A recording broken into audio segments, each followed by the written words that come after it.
Bonjour à tous et très bienvenue dans notre véranda au milieu de ce décor un peu tropical qui a été soigneusement arrangé, organisé, entretenu par ma petite jardinière Nicole. Et nous sommes particulièrement heureux de partager avec vous aujourd'hui notre passion pour les plantes, le jardin, le jardinage, la botanique et la nature. Excusez un peu ma voix caverneuse, je suis désolé, mais c'est un peu les aléas de la saison. Vous êtes bien sûr sur News Jardin TV, la chaîne qui vous permet de jour en jour de progresser dans vos connaissances botaniques et jardinières.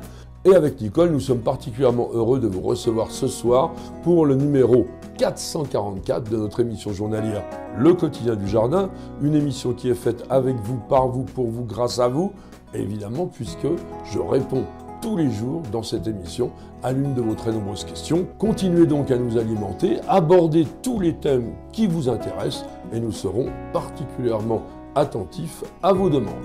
C'est bien sûr avec Nicole qui est, soit dit en passant, aussi notre opératrice principale puisqu'elle se situe actuellement derrière la caméra pour enregistrer toutes les images vidéo de cette émission, que nous sélectionnons vos questions.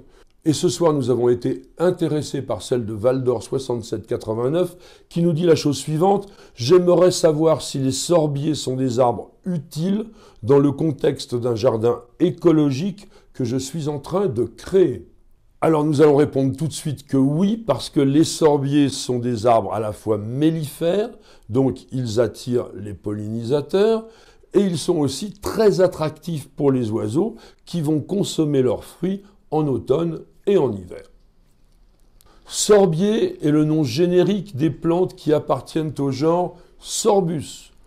Et vous avez tout de suite réagi, je suis sûr, il a été créé par M. Carl von Linné en 1753. Et là, il s'est inspiré du latin sorbere qui veut dire boire, référence à l'astringence des fruits qui sont riches en tanins. Mais certains auteurs disent aussi que sorbus dériverait des mots celtes sor, qui veut dire rouge-brun, et mel, qui veut dire miel, ce qui évoque à la fois la couleur des fruits et les qualités mellifères des fleurs.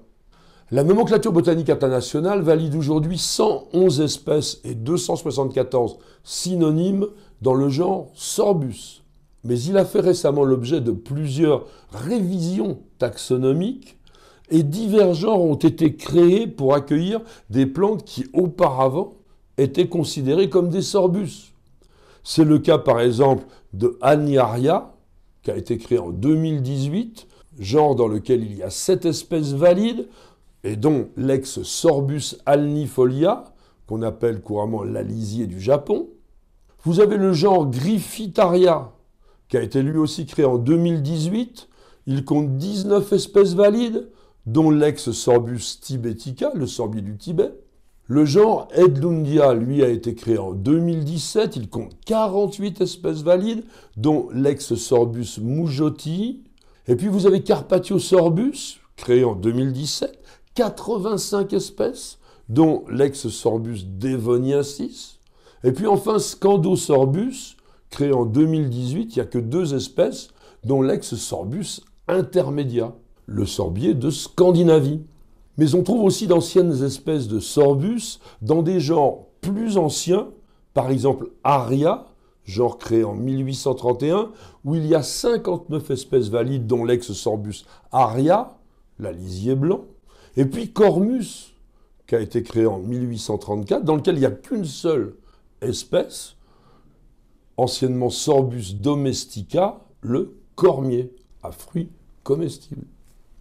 Sorbus et les genres apparentés appartiennent à la famille des rosacées, elle aussi créée par une figure bien connue dans l'émission, Antoine Laurent de Jussieu en 1789, et à la sous-famille des malacées. Ça c'est important parce que ça en fait des plus proches parents des genres Amélanchier, Cratégus, c'est-à-dire les aubépines, Sidonia, les cognaciers, Malus, les pommiers, Mespilus, les néfliers, et Pyrrhus, les poiriers.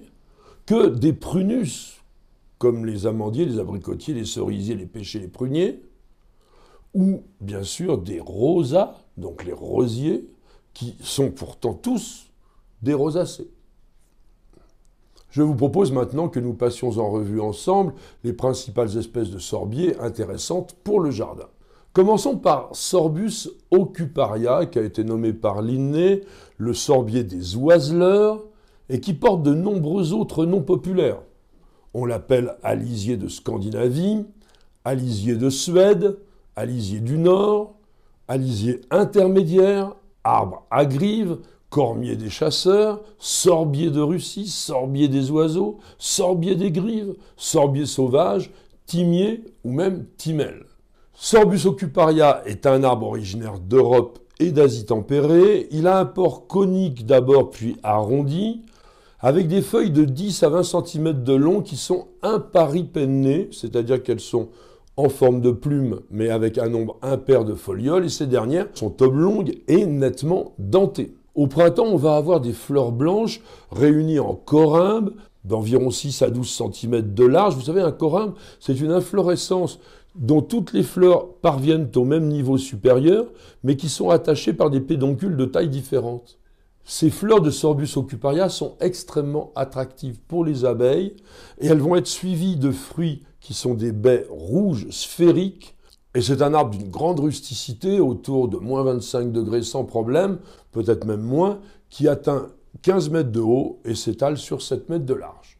Bien entendu, on va trouver quelques cultivars dans cette espèce, par exemple Autumn Spire, qui a un port compact, quasi colonnaire, feuillage rouge pourpre en automne, et il mesure 4 mètres de haut pour 1 mètre de large. Chinese Lace, lui, est idéal pour un petit jardin parce qu'il ne dépasse guère 3 mètres de haut à l'âge adulte et s'étale sur environ 2 mètres. Dirkeny, lui, a un feuillage doré au printemps, c'est très joli. Et puis il devient rouge-orangé en automne. Le port est assez compact et étroit. Il mesure 6 mètres de haut pour 4 mètres de large. Et puis le dernier que je vous propose, c'est Shearwater Seedling, qui a des fruits plus gros, très attractifs pour les oiseaux, et qui est un bel arbre de 10 mètres de haut par 5 mètres de large. Voyons maintenant Sorbus cachemiriana. C'est le sorbier du Cachemire, originaire d'Afghanistan et de l'ouest de l'Himalaya. Il a été décrit et nommé en 1901 par un botaniste suédois du nom de Johan Theodor Edlund. Cet arbre porte des fleurs en grappes rose pâle ou blanches à la fin du printemps, et elles sont suivies de grosses grappes de baies blanches. Par beau temps, les baies peuvent rester sur les arbres jusqu'à l'hiver, et c'est un excellent choix pour un petit jardin parce qu'il n'est pas très grand, à peine une dizaine de mètres. Sorbus up1,6 a été décrit et nommé en 1906 par le botaniste allemand Camillo Karl Schneider. C'est une plante originaire du centre et de l'ouest de la Chine et qui est particulièrement appréciée au niveau décoratif pour ses feuilles imparipennées qui portent en général 15 folioles et qui sont glauques, c'est-à-dire d'un vert un peu bleuté. Et après la floraison blanche, eh bien, on va avoir des baies blancs teintés de rose qui vont persister jusqu'en hiver. Quant au feuillage en automne, il va se parer de nuances de violet et de rouge qui sont très spectaculaires. C'est un petit arbre qui va mesurer entre 5 et 8 mètres de haut. Je vous conseille tout particulièrement le cultivar Pink Pagoda qui est compact, environ 5-6 mètres, avec des baies roses qui vont s'éclaircir pendant l'hiver, et les feuilles sont franchement glauques et elles prennent un joli ton rouge-orangé en automne. Sorbus sargentiana, le sorbier de Sargent, a été décrit et nommé en 1913 par le botaniste prussien Bernhard Aldebert Emil Kohn. C'est un très bel arbre originaire du centre de la Chine. Il porte des feuilles de 25 à 35 cm de long, composées de 9 à 11 folioles larges, dentées, qui vont prendre de superbes teintes rose-orangé lumineux en automne. Et cette espèce Sorbus sargentiana se distingue par ses gros bourgeons rouge foncé qui sont résineux et ont donc une texture poisseuse. Et en mai, vous avez une généreuse floraison blanche qui est très mellifère, qui sera suivie en automne de baies rouges. C'est un arbre de 6 à 10 mètres de haut environ. On terminera cette énumération avec Sorbus vilmorinii, le sorbier de Vilmorin, qui lui aussi a été décrit et nommé en 1906 par Camillio Carl Schneider. C'est une espèce compacte, originaire du sud-ouest de la Chine, et qui porte de très élégantes feuilles, nettement découpées, qui prennent une couleur pourpre intense en automne. Les baies sont d'abord rouges, mais elles vont évoluer en une délicate nuance de rose pour finir blanche, ce qui fait vraiment l'originalité de cette espèce, qui est un petit arbre de 4 à 6 mètres de haut, pas plus. Avec ce que je vous ai annoncé en début d'émission, il semble logique qu'il y ait aujourd'hui des hybrides intergénériques de sorbiers. Par exemple, on peut croiser le sorbier et l'amélanchier pour obtenir ce qu'on appelle Amelsorbus jacqui. Un sorbier croisé avec un aronia vous donne un X, on met toujours un X avant pour dire que c'est un hybride, Sorbaronia. Vous pouvez aussi croiser avec un cotonéaster et obtenir X sorbo-cotonéaster Podjakovi. Et tous ces arbres présentent des caractéristiques communes à leurs deux parents. Ça peut être original. Vous allez cultiver les sorbiers dans un sol moyennement fertile, de préférence enrichi en humus et surtout bien drainé.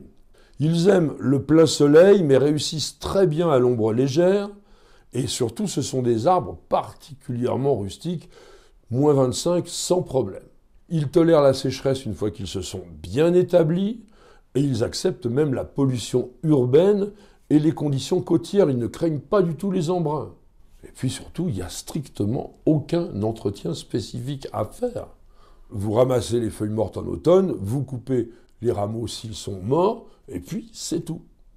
Je vous propose maintenant que nous terminions notre émission avec une évocation poétique du sorbier, et nous la devons à Colin Will, qui est un poète écossais né en 1942. Gardien de la porte, protecteur du sentier, sentinelle du ruisseau attaché au rocher, tes racines robustes purifient l'eau. Dans les vallons, tes fruits rouges attirent les merles et les griffes pour un festin astringent. Ton pouvoir enchanteur réside dans ton bouclier feuillu, une bénédiction de baie sanguine inébranlable, et que toutes tes mains vertes nous offrent une ombre vénérable. Merci à tous et à chacun de nous avoir suivis. J'espère que vous aurez été intéressés par les sorbiers, qui sont franchement des arbres très faciles, assez spectaculaires, intéressants sur le plan écologique. En tous les cas, nous espérons aussi que vous avez passé un bon moment en notre compagnie. Et merci beaucoup d'avoir posé la question. Elle nous aura permis encore une fois de faire progresser notre fameuse encyclopédie des plantes et du jardin en vidéo. Madame, monsieur, je vous souhaite de passer une excellente soirée. Et je vous donne rendez-vous dès demain pour de nouvelles aventures jardinières. Et bien sûr, pour un nouveau numéro de notre émission journalière, Le Quotidien du Jardin. C'est celui du Jardin TV et nulle part ailleurs.